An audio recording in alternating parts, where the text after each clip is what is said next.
السلام عليكم ورحمة الله، مرحبا بكم جميعا في قناة ابن الإنسان على اليوتيوب. ابن الإنسان أدمن في البلتوك في روم جيسوس أند محمد، ومرحبا بالسادة الضيوف المسيحيين المحترمين الباحثين عن الحق في أي سؤال يريدون أن يسألوا عنه.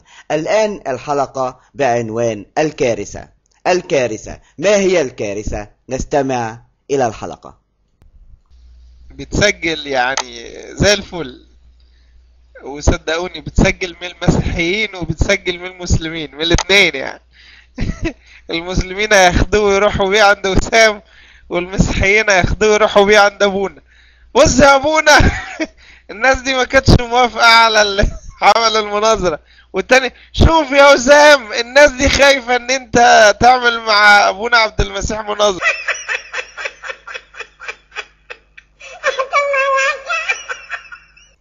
اللي سمعنا مداخلته دلوقتي هو الأدمن متى، وهو بيقول إن المسيحيين خايفين من أن يناظر أحد علماء اللاهوت الدفاعي شيخ وسام، عالم مقارنة الأديان في البلتوك. السبب، ما هو السبب يا متى لهذا الخوف؟ المسلمين هياخدوه ويروحوا بيه عند وسام، والمسيحيين هياخدوه ويروحوا بيه عند ابونا.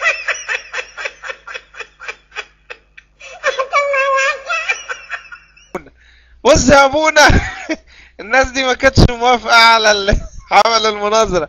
والتاني شوف يا وسام، الناس دي خايفة ان انت تعمل مع ابونا عبد المسيح مناظرة.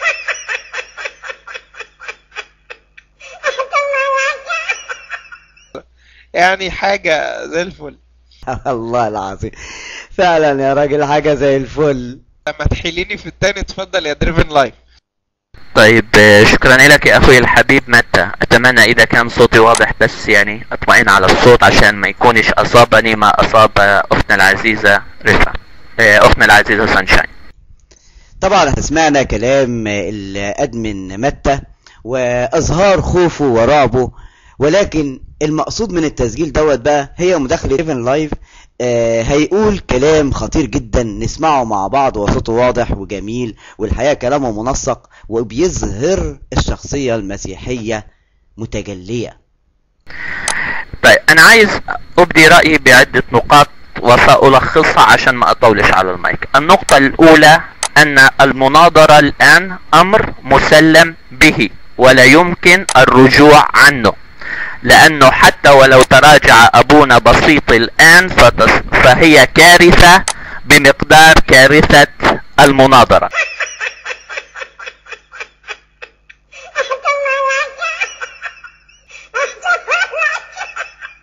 لانه سينسب اليها الهروب والخوف والجبن وما الى اخره.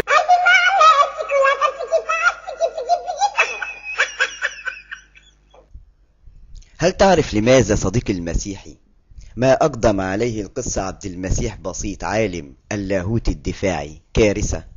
كارثة لأن عالم اللاهوت الدفاعي سيقف أمام الشيخ وسام ويحاول أن يثبت أن المسيح كان إله في لحظة ما، وهذا لم يحدث لا في الكتاب المقدس ولا في الواقع. فلا يمكن لأحد أن يؤمن أن المسيح إله إلا إذا كان إنسان لا يعرف معنى كلمة الله. فالمناظرة حقيقة مسلم بها الآن، لا يمكن التغاضي عنها ولا يمكن حتى التراجع عنها. دي النقطة الأولى. النقطة الثانية، أنا أرى بأن المناظرة حقيقة مهمة تبين بعض نقاط الضعف فينا كمسيحيين على البلتوك.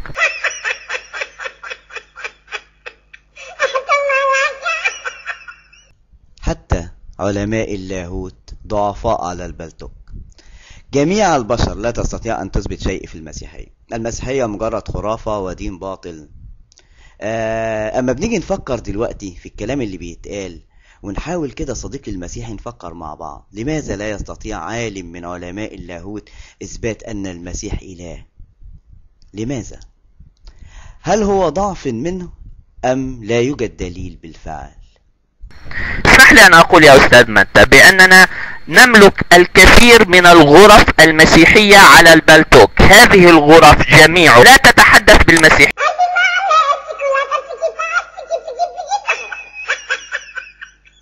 تتحدث 7 أيام في 24 ساعة في الإسلاميات، وطبعا مثلا ساعة أو ساعتين في الأسبوع تتحدث فيه في المسيحيات.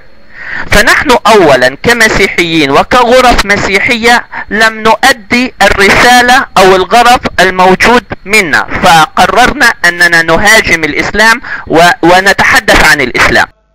وقد نزل عليكم في الكتاب أن إذا سمعتم آيات الله يكفر بها ويستهزأ بها فلا تقعدوا معهم حتى يخوضوا في حديث غيره إنكم إذا مثلهم إن الله جامع المنافقين والكافرين في جهنم جميعا.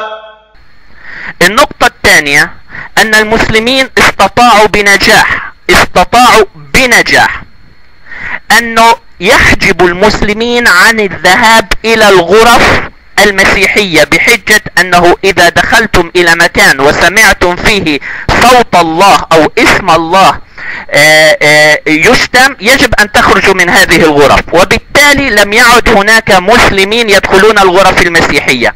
وأنت تستطيع اذهب على أي غرفة تتحدث بالإسلاميات عم بيشحدوا على المسلم إشحاده، فهنا عم بيشحدوا على المسلمين.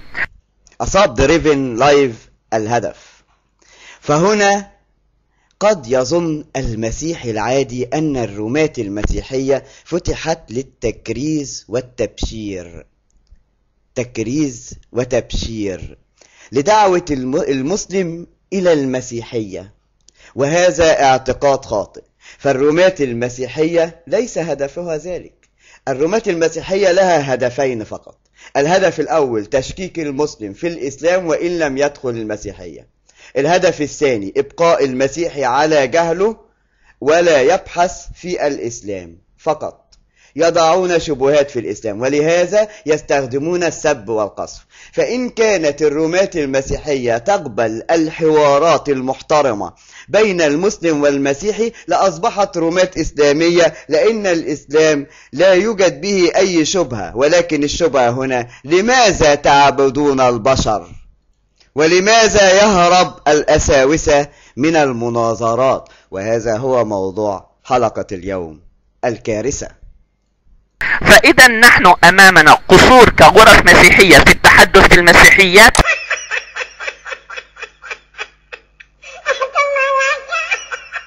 عدم معرفة كاملة في المسيحيات.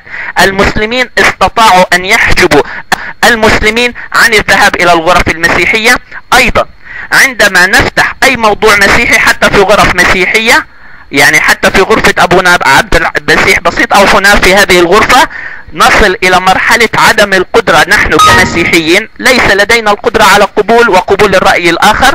أنت أرثوذكسي، أنت إنجيلي، أنت كاثوليكي، أنت معمداني، أنت كافر، أنت هرطوقي، ونقلب الموضوع إلى موضوع خناقة وننسى الهدف من وجود الغرف المسيحية. ومن الذين قالوا إنا نصارى أخذنا ميثاقهم فنسوا حظا مما